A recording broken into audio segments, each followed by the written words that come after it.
పాటివాడు, ఆంధ్రయ్య పాటివాడు, తోమ, బర్తలోమై, ఆంధ్రయ్య, యోహాను ఎపాటివాడు. వారెవరు కూడా మనకంటే గనులు కాదు. ప్రత్యేకంగా వారు వరము పొందుకొని ప్రత్యేకంగా పుట్టిన వారు కాదు. మనం మన తల్లుల గర్భములో నుంచి ఎలాగైతే భూమి మీద పడ్డామో, ఈ శిష్యులు కానీ, పరిశుద్ధులు కానీ, కడమ అపోస్తులు కానీ వారు ఆరోగ్యంగానే వచ్చిన వారి. కానీ వారి ఆత్మలలో, వారి హృదయాలలో పరిశుద్ధాత్మ చేత నింపబడిన వారే దేవుని యొక్క శక్తిని, దేవుని యొక్క వరమును పొందుకున్న వారమై దేవుని యొక్క సువార్త ప్రకటన చేయటానికి వారు అభిషేకము పొంది దేవుని యొక్క కృప వలన వారు నోరు తెరిచారట. అందులో మొదటి వాడు పేతురు ప్రసంగానికి, మొట్టమొదటి ప్రసంగానికి 3000 మంది రక్షణలోనికి వచ్చారట, మారు మనస్సు పొందారట. ఇక్కడ సింపుల్ గా సులువుగా దేవుని యొక్క మాటలు ఉన్నాయి, కానీ అక్కడ సందర్భాన్ని మనం జ్ఞాపకం చేసుకుంటే వారు రొమ్ములను బాదుకుంటూ, గుద్దుకుంటూ, కేకలు వేసుకుంటూ, అయ్యో నేను ఎంత ఘోర పాపిని, అయ్యో నేను ఎంత పనికిమాలిన దానినని అక్కడ స్త్రీలు పురుషుల రొమ్ములను బాదుకొనొచ్చు, వారు గుద్దుకొనొచ్చు, వారు గంభీరముగా కేకలు వేయచ్చు. అక్కడికక్కడ సభలోనే వారి యొక్క పాప దోషములను ఒప్పుకొని అక్కడే నిజమైన దేవుడు క్రీస్తే అదట వారట మారు మనస్సు పొందారట. వారు మారు మనస్సు పొంది పశ్చాత్తాపండి అక్కడికక్కడ ఆ సభలోనే వారి సమస్తమైన కల్మషములను, దోషములను ఒప్పుకొని అక్కడికక్కడ బాప్తిస్మానికి వారు సిద్ధపడిపోయారని దేవుని యొక్క లేఖన భాగాలు బట్టి మనం చూడగలుగుతూ ఉన్నాం. దేవునికి స్తోత్రం. మేమేమి చేయవలెను? ఆయన కొరకు మేమేమి చేయవలను? మా కొరకు మేమేమి చేయవలను? సమాజం కొరకు మేమేమి చేయగలము? కుటుంబం కొరకు ఏమి చేయగలము? మా రక్త సంబంధుల కొరకు మేమేమి చేయగలము? చేయగలం, చాలా చేయగలం. వచ్చిన బంధువులకు వంట వారికి చెక్క పెట్టగలం, ఒకవేళ డబ్బులంటే బట్టలు తీయగలం, లేకపోతే అతిథి మర్యాదలు చేయగలం. అదేవిధంగా ప్రేమ, అభిమానము ఇచ్చి పుచ్చుకోవడం, రక్త సంబంధం కానీ, తోబుట్టువులు కానీ, బంధువులు కానీ, స్నేహితులు కానీ, ఇది కానీ ప్రియదేవుని బిడ్డలారా అది కాదు. కానీ ఆత్మీయముగా, పరిశుద్ధముగా నువ్వు దేవుని బిడ్డగా నువ్వు ఏమి చేయగలవు? ఇప్పటి వరకు ఏం చేస్తావు? నువ్వు ఇప్పటి నుంచి ఏమి చేయగలవు? ఏమి చేయాలి? ఎక్కడంటాడు మేమేమి చేయవలను? పేతురుతో అక్కడ కూడిన కడమ అపోస్తలుతో వారు సంభాషించగా, వారు ప్రశ్న వేయగా పేతురికి అక్కడికక్కడే వెంటనే వారికి సమాధానం చెప్తున్నాడు. క్రీస్తు యేసు నామమున మీరు బాప్తిస్మము పొందండి, అప్పుడే మీ మీదకు పరిశుద్ధాత్మ అను వరమును మీరు పొందుకొనగలరు అని దేవుని యొక్క లేఖన భాగం బట్టి మనం చూడగలుగుతున్నాం. దేవునికి స్తోత్రం. హల్లెలూయా. అదే గ్రంథము 16వ అధ్యాయము, అపోస్తుల కార్యములు 16వ అధ్యాయము, త్వరగా అపోస్తుల కార్యములు 16వ అధ్యాయము చూడండి, 30వ వచనం. అపోస్తుల కార్యములు 16వ అధ్యాయము 30వ వచనం. వారిని వెలుపలికి తీసుకుని వచ్చి, ఏటమ్మా అయ్యా, ఏంటండి అయ్యలారా, ఏటమ్మా అయ్యలారా, రక్షణ పొందుటకు ఏంటంటున్నాడు అక్కడ? అయ్యలారా, రక్షణ పొందుటకు నేనేమి చేయవలను? అందుకు వారు ప్రభువైన యేసునందు విశ్వాసం ఉంచుము, అప్పుడు నీవును నీటి వారును రక్షణ పొందుదురని చెప్పాను. స్తోత్రం చెప్పండి. ఒక జైలు అధికారి, ఒక ఆఫీసర్, ఒక గవర్నమెంట్ ఉద్యోగి, ఒక మంచి పొజిషన్ లో ఉన్న ఆయన దైవజనులతో మాట్లాడుతున్నాడు. అయ్యలారా, నేనేమి చేయవలను? రక్షణ పొందవలనంటే నేనేమి చేయవలను? అక్కడ గవర్నమెంట్ కానీ, అక్కడ డిపార్ట్మెంట్ కానీ, అక్కడ ఉద్యోగం కానీ, అక్కడ ఏమి కూడా ఆయనకి జ్ఞాపకం రాలేదు. అయ్యలారా, రక్షణ పొందాలంటే నేనేమి చేయాలి అంటే చూడండి, అక్కడ తనకున్న అప్పటికప్పుడు తనకు వచ్చిన పట్టుదల, ఆ నమ్మకం, ఆ విశ్వాసాన్ని బట్టి అక్కడ తన ఉద్యోగము, తన అధికారము, తన హోదా, తన గౌరవం ఏది కూడా అక్కడ ఆయనకు అడ్డుపడలేదని మనం చూడగలుగుతూ ఉన్నాం. అంటే ఎంత ధైర్యంగా, ఎంత గంభీరంగా అక్కడ అందరి మధ్యన ఎక్కడ చెరసాల దగ్గర ఆయన అడుగుతా ఉన్నాడు. బందీలో ఖైదీలలో రకరకాల నేరాలు చేసి వారు అక్కడ శిక్షను అనుభవిస్తూ ఉన్నారు. అసలు ఎవరు వీళ్ళు? ఇక్కడ చూస్తే ఈ జైలు అధికారి దైవజనులు ఎవరితో అడుగుతున్నాడు? నేనేమి రక్షణ పొందవల్ల నేనేమి చేయాలని అంటున్నాడు. ఎవరిని అడుగుతున్నాడు? పౌలు శీలను అడుగుతున్నాడు. పౌలు శీలను ఆయన ప్రశ్నిస్తున్నాడు అధికారి, అయ్యా రక్షణ పొందవల్లంటే ఏం చేయాలి? అసలు ఎందుకు పౌలు శీలను చెరసాలలో పెట్టారు? చెరసాలకి ఎందుకు వచ్చారు పౌలు శీలలు అని మనం జ్ఞాపకం చేసుకున్నట్లయితే రండి 16వ వచనం దగ్గరికి రండి. 16వ వచనం నుంచి మేము ప్రార్థనా స్థలమునకు వెళ్ళి అందరూ జాగ్రత్తగా ఉండండి. క్లియర్ బైబిల్లో జాగ్రత్తగా చూడండి, మిగతా జాగ్రత్తగా వినండి. జాగ్రత్తగా ఉండదు కదా అని చెప్పేసి ముసుకేసుకొని కళ్ళు మూసుకొని ప్రార్థనలోకి వెళ్ళిపోకండి. ఇది ఇంకా ప్రార్థన సమయం కాదు, ఇది వాక్య పరిచర్య జరుగుతుంది. జాగ్రత్తగా విందాం. అసలు ఎందుకు దైవజనులు ఏ తప్పు చేశారు? ఏ దొంగతనం చేశారు? కూనీ చేశారా? హత్య చేశారా? దొంగతనం చేశారా? లేకపోతే ఏం చేశారా? ఎందుకు చెరసాల్లో పెట్టారు అన్నదానికి వివరంగా సమయం కొద్దిగా సరే వాక్యం చదివి మీలో చాలా మందికి ఇది అర్థమవ్వాలి. వాక్యం అన్నీ చదివిస్తున్నాం. చదవడమా? మేము ప్రార్థనా స్థలమునకు వెళ్ళిచుండగా ఏడవ పోత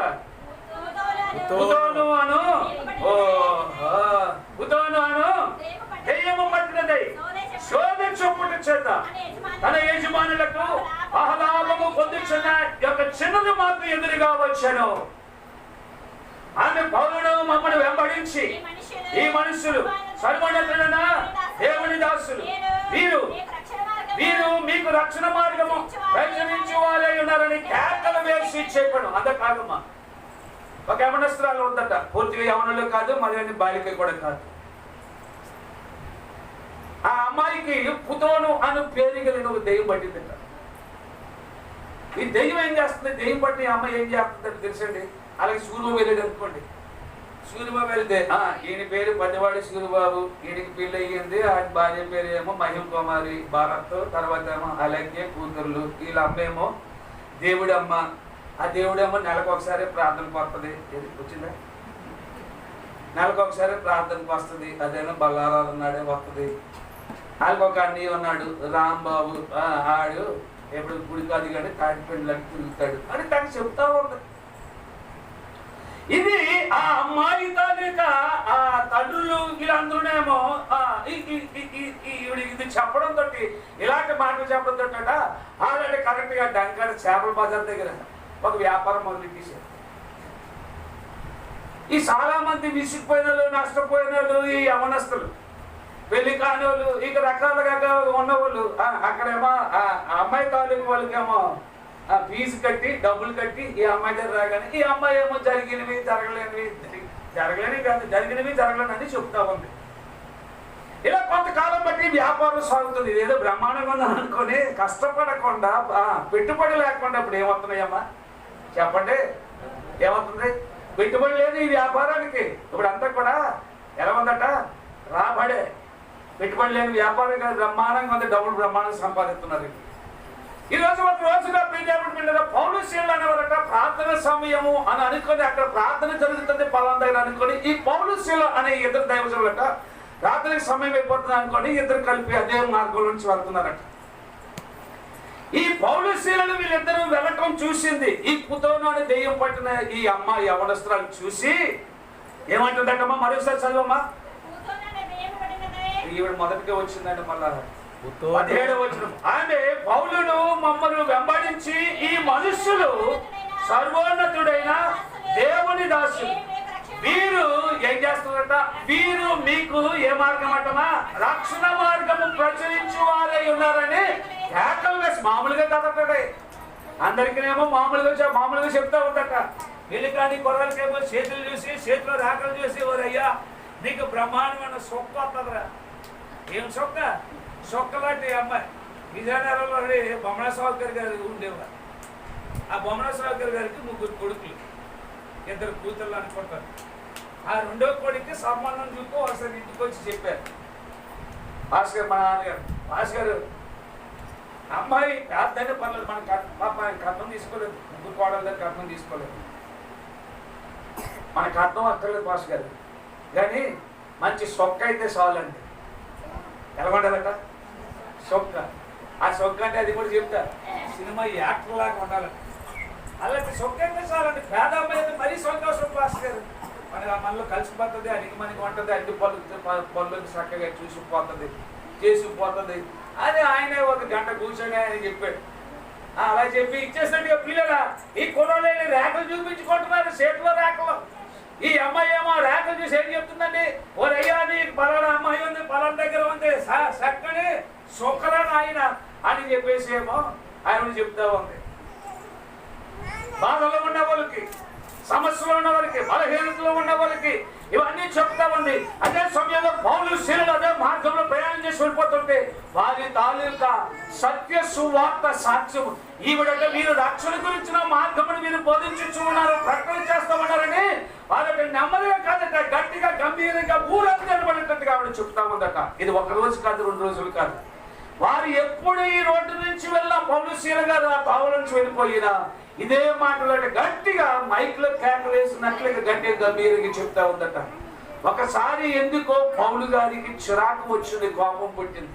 ఆయన నిదానించి ఒక్కసారి ఈ అమ్మాయి మీద దృష్టి పెట్టగా ఆయనకి సత్యం తెలిసింది. ఏంటి అనంటే ఈమెకు వచ్చిన సొంత జ్ఞానము కాదు, సొంత ఆలోచనే కాదు, సొంత తెలివితేటలు కాదు. ఇవి అందరి గురించిన స్టోరీ ఎలా చెప్తుంది ఈవిడ, ఆవిడికి పట్టిన దెయ్యం ఈవిడి చేత ఏం చేయిస్తుంది, ఇలాంటి మాటలు చెప్పిస్తుందని గ్రహించి వెంటనే పౌలును శీల గారి ఇద్దరు దగ్గరికి వచ్చి ఆ అమ్మాయి గురించి ప్రార్థన చేయగా వెంటనే ప్రార్థన చేయగానే దెబ్బతో ఆ ప్రార్థనతో ఈ పుతేన దెయ్యం పట్టిన దెయ్యమట ఈ అమ్మాయిని విడిచి ఏమైపోయిందండి, పడవపడలే పారిపోయింది. ఎప్పుడైతే ఈ దురాత్మ పోయిందో, ఈ శక్తి, ఈ చీకటి శక్తి పోయిందో, ఎంతవరకు గట్టిగా గంభీరంగా కేకలు వేసుకుని ఉన్నది లేని లోపాలు గుట్లు అన్ని బయట పెట్టేసేది.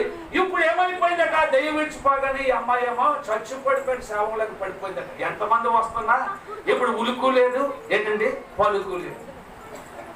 నమ్మనాయన మన నష్టం వచ్చేసిందే, మన వ్యాపారం పోయింది, ఇప్పుడు డబ్బులు రావాలనుకుని వీళ్ళేం చేశారంటే గబగబా ఆ ఊరిలో ఉన్న పెద్దల దగ్గరికి, సాయిడి దగ్గరికి వెళ్ళిపోయి అక్కడ ఉన్న ఊరి పెద్దలతోట దైవజనులు ఇద్దరి మీద కంప్లైంట్ చేశారట. ఎవరి మీద, పౌలు శీలల మీద.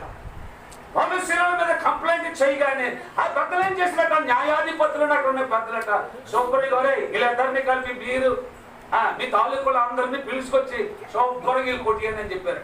ఎవరిని, పౌలు శీలలు.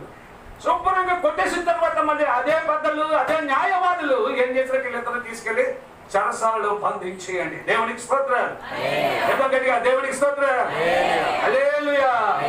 చెరసాలలో వేసి బంధించినట్టు పని ఇల్లి ఆ చెరసాలలో తీసుకెళ్లి తలుపులు తీసేసి లోపల దోసేసినా బాగుండి పోతున్నాం.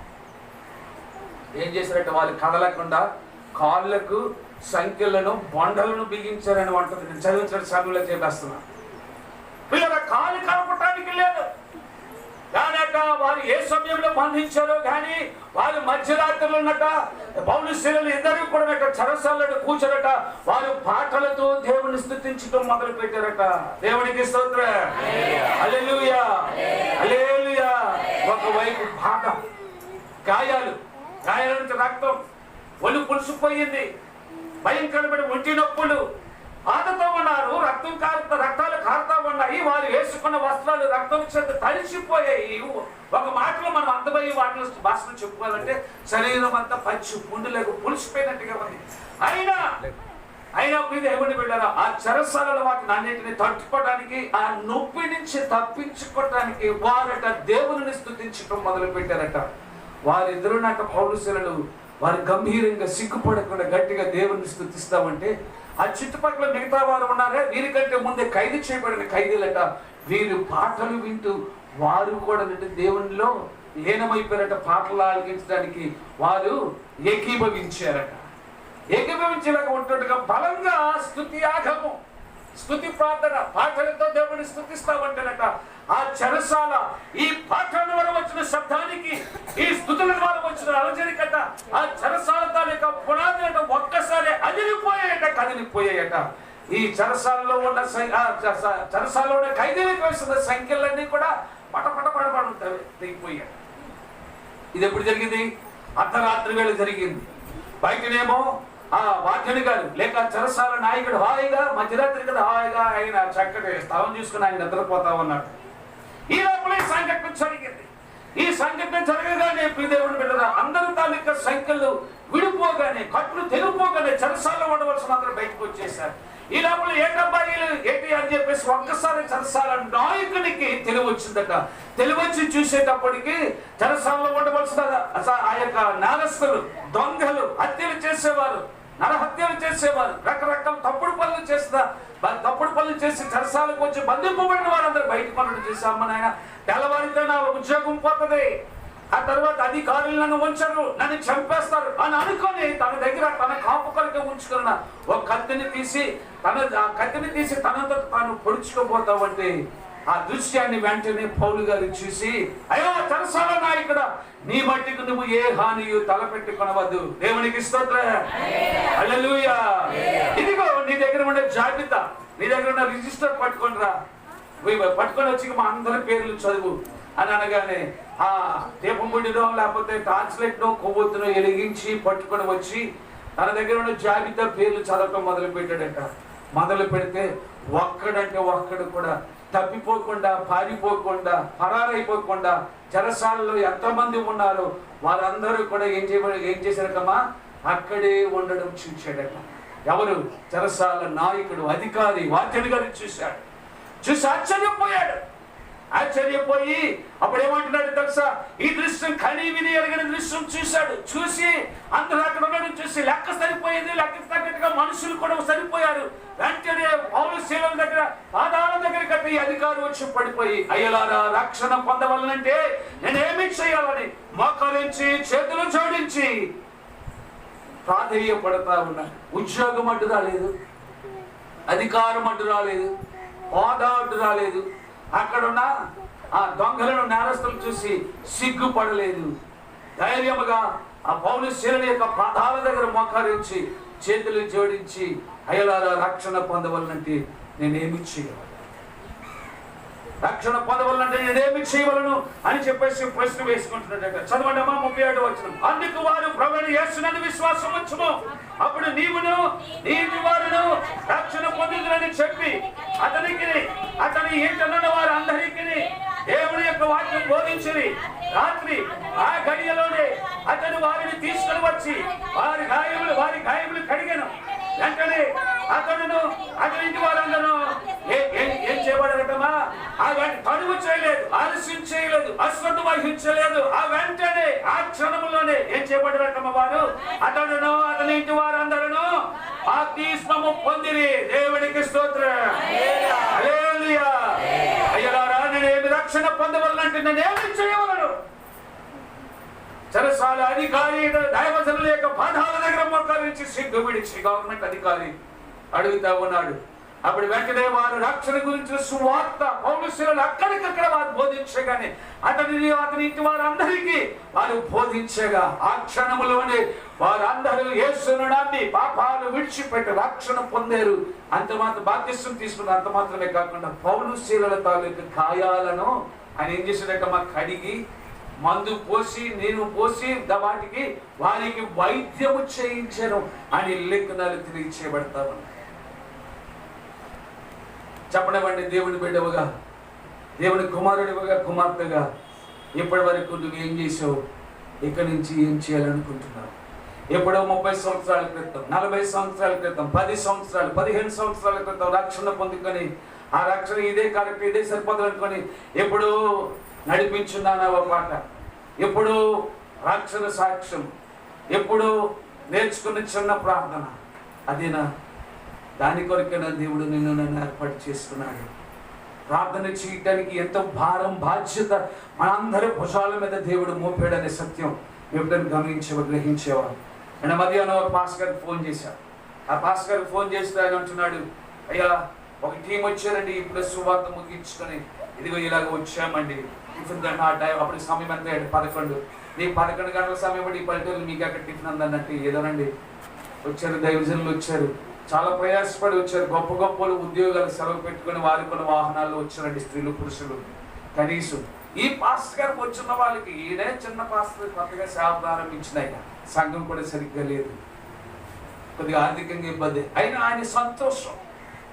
వారిని రాగానే ఒక చిన్న హోటల్ తీసుకుని వెళ్ళి టిఫిన్ పెట్టించి నేను ఫోన్ చేసేటప్పటికి టిఫిన్లో చేయి పెట్టాడండి. పక్కన పెట్టి మాట్లాడుతూ ఉన్నాడు. ఆ టిఫిన్ ఇంకా తినలేదు. సరే మళ్ళీ చేస్తానంటే, లేదు పర్వాలేదు మాట్లాడండి అన్నాడు. కొంతసేపు మాట్లాడి ఇచ్చేసిన తర్వాత మీకు కూడా నేను పరిచయం చేస్తాను, చక్కటి సువార్త వారు చేస్తారు. తర్వాత ఈ విషయాలన్నీ కాదు కానీ ఫోన్లో కలిసేటట్టు మాట్లాడుకుందాం. మీ ఏరియా కూడా నన్ను తీసుకొస్తాను, పంపుతాను, మీరు కూడా ప్రభు పరిచయలు మీరు వాడుకోండి వీరిని అని తెలియచేస్తా ఉన్నాను.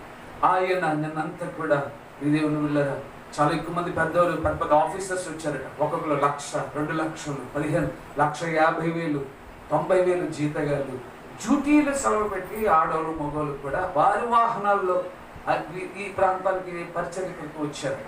పరిచర్య గురించి కనీసం పాస్ గారు మీరేమి చేయొద్దు, మీరు మీ ఊర్లో ఉన్న విధులు చూపిస్తే చాలు, మేమే సువార్త ప్రకటన చేస్తాం, కరపత్రాలు ఇచ్చేస్తాం అని చెప్పేసి వారు అనుకుని వాళ్ళందరూ అనుకున్నట్టు వాళ్ళ సొంత ఖర్చులతో వచ్చారట. చెప్తా ఉన్నాడు ఆయన. చెప్పి ఇచ్చిస్తే సువార్త చేసిన తర్వాత వాళ్ళు తిరిగి వెళ్ళారు. తర్వాత నేను కాల్ చూస్తాను, ఫోన్లో మాట్లాడతాను అని తెలియచేశారు. పిల్లలు వారు ఉద్యోగస్తులు, ధనానికి లోటు లేదు, వారికి ఉద్యోగాలు చేసుకుంటారు. కానీ వారికి ఒక తపన ఉంది, వారికి ఒక కోరిక ఉంది, ఒక ఉద్దేశం ఉంది, ఒక ఆలోచన ఉంది, ఒక ప్రణాళిక ఉంది. అరే దేవుడు నన్ను రక్షించాడు, దేవుడు నన్ను పిలుచుకున్నాడు, నాకు రక్షణ ఇచ్చాడు, బాప్తిస్మం ఇచ్చాడు, నా పేరు జీవగ్రంథం ఉంది, జీవగ్రంథం అంతా రచించి పెట్టాడు, నాకు ఎన్నో చేశాడు, కానీ నేనేమి చేయగలుగుతున్నాను అనే ఒక్క కాన్సెప్ట్, ఆ ఒకే మాటను వారు బలంగా గట్టిగా వారు తీసుకుని అందరూ మూకమ్మడిగా ఒక రోజు నిర్ణయించుకున్నారు. ఎవరు మట్టికి వారు, ఎవరి వాహనాల్లో వారు వచ్చి ఆ గ్రామంలో స్వార్థను ప్రకటన చేశారు. ఈ పాస్టర్ గారు ఏమో తట్టుకోలేక ఇచ్చేయలేక కనీసం అంత దూరం నుంచి వచ్చారు, వారికి నేనేమి చేయలేను పేదవాడిని కనుక అని చెప్పేసి కనీసం అల్పాహారమైన వారికి పెడితే ఆ ప్రతిఫలం దేవుడు డాక్టర్ కుటుంబానికి ఇస్తాడని దైవజనుడు వాక్యాన్ని బట్టి ఆయన నమ్మాడు. ఆ ఉన్న దానిలోంచి కొంత పెట్టుబడి పెట్టాడు. ఇలా దానికి ప్రతిఫలం ఏదో ఒక దినాన్ని ఆయన చూడబోతూ ఉన్నాడు.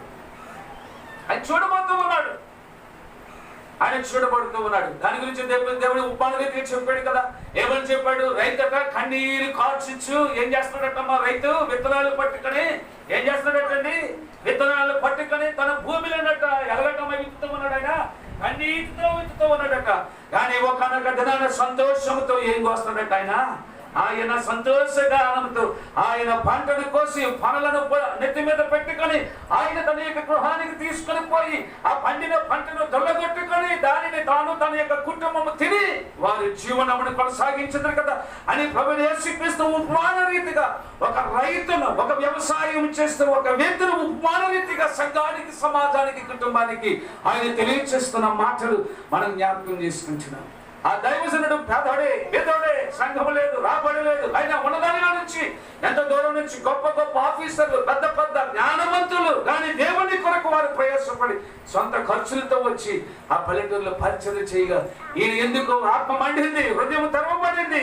కనీసం వారికి ఆ చిన్న పల్లెటూరులో, చిన్న పాకలో, హోటల్లో అయినా సరే వారికి కొద్దిగా టిఫిన్ పెట్టి వారిని తృప్తిపరచాలన్న ఆలోచనతో వారికి చేశాడు. దేవుడు దానికి ప్రతిఫలాన్ని ఇస్తాడు, ప్రతిఫలాన్ని ఇవ్వబోతూ ఉన్నాడు. దేవుని బిడ్డలారా, నువ్వు దేవుని కొరకు నువ్వు విత్తు, నువ్వు పెట్టుబడి పెట్టు, నువ్వు ఏదో ఒక రీతిగా నువ్వు పెట్టు, నువ్వు జీవితంలో అనుకోకుండా రెట్టింపు ఆశీర్వాదాలు, రెట్టింపు దీవెనలు, రెట్టింపు సంతోషము ఆయన ఇస్తాడు. తర్వాత అంటున్నాడు, ఈ మధ్యన మేము కూడా దేవుని యొక్క వాక్యం చేత తట్టబడ్డామండి, దేవుని యొక్క వాక్యం చేత మేము గద్దించబడ్డాము. ప్రతిరోజు నేను, నా భార్య, నా బిడ్డలు మోకరించి రోజుకు ఒక రాష్ట్రం కొరకు, రోజుకి ఒక రాష్ట్రం తాలూకా మంత్రుల కొరకు, అధికారుల కొరకు, సంఘముల కొరకు, క్రైస్తవుల కొరకు, ప్రతి పరిస్థితుల కొరకు నేను, నా భార్య, నా చిన్న బిడ్డలు ఇద్దరు కలిసి 1 గంట సేపు మోకరించి దేవుని సన్నిధిలో అంగలారుస్తున్నామండి.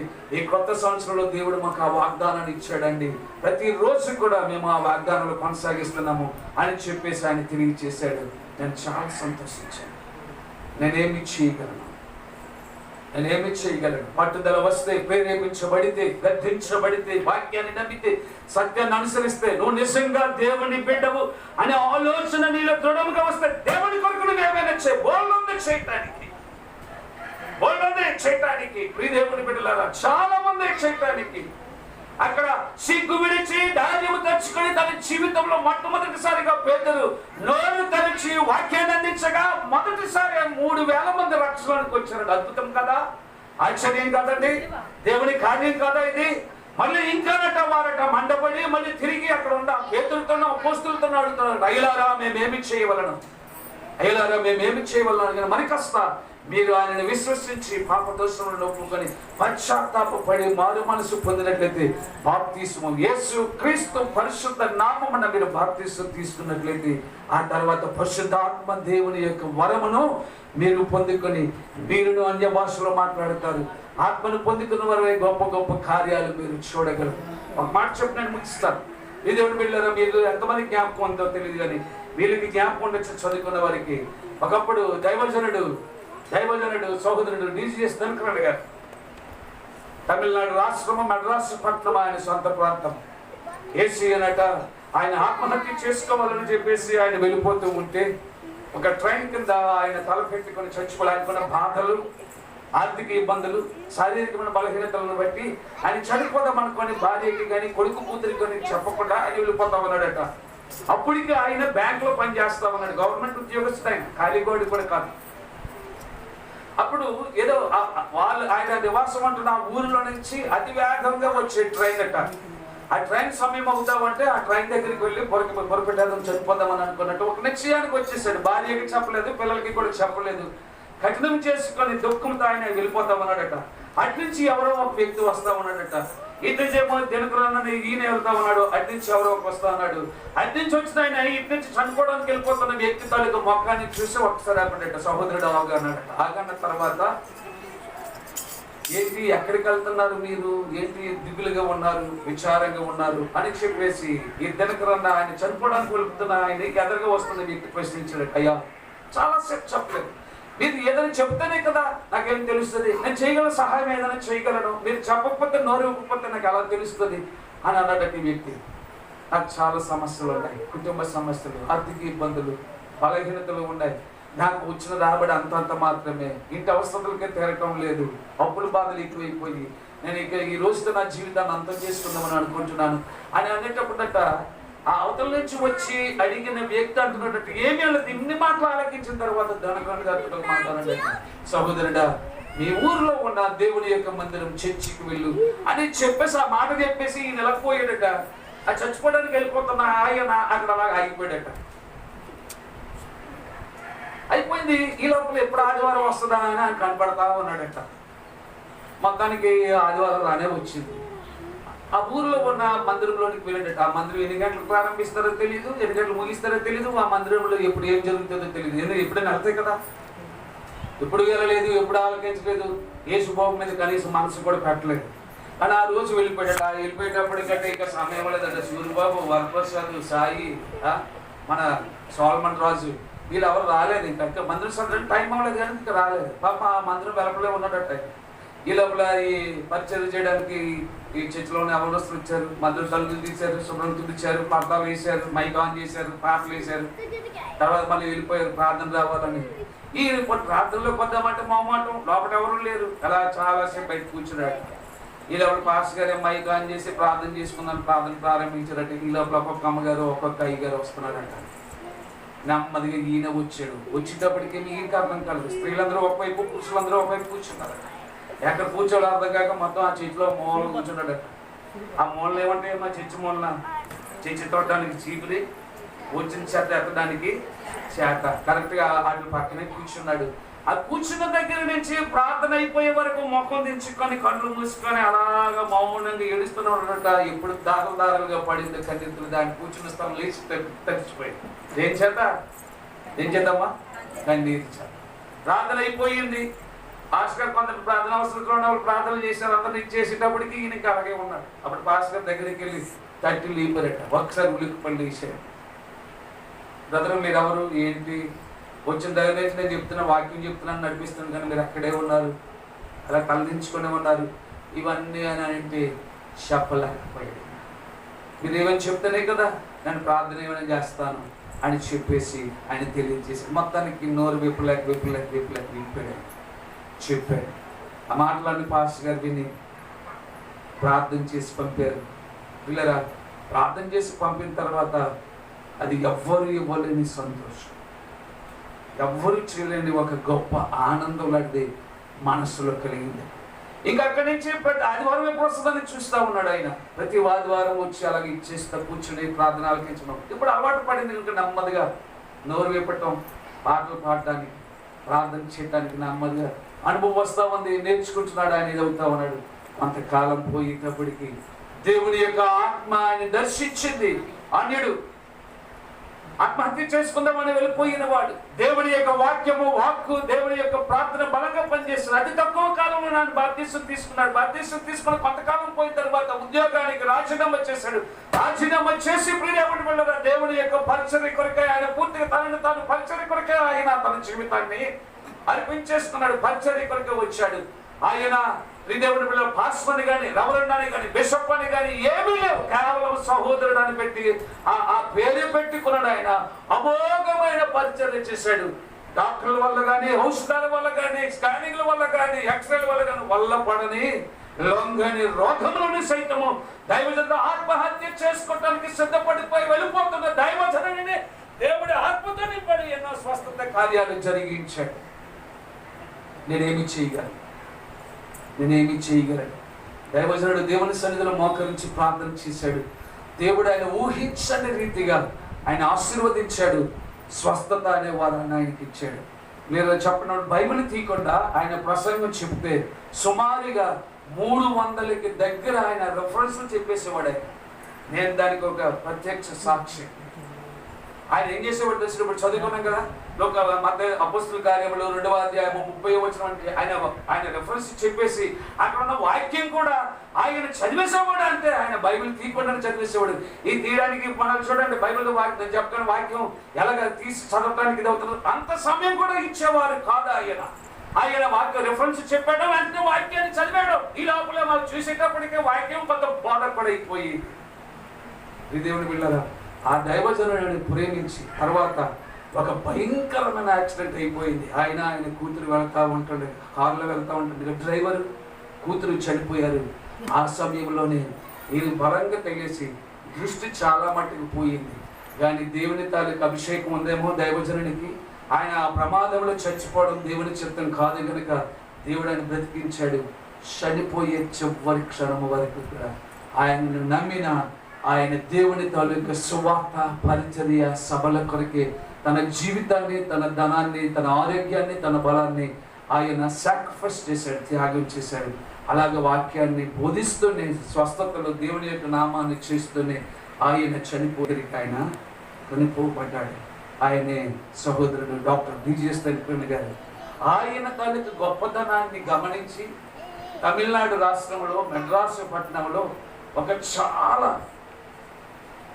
హడావడిగా ఉన్న ఒక పెద్ద ధనవంతులు, భూస్వాములు, ధనవంతులు, ఆస్తిపరులు కలిగిన ఆ వీధికి, మెడ్రాస్లో ఆ వీధికి సహోదరుడు డాక్టర్ డిజిఎస్ దినకరన్ స్ట్రీట్ అని తమిళంలోని ఇంగ్లీష్లోని పెట్టారు.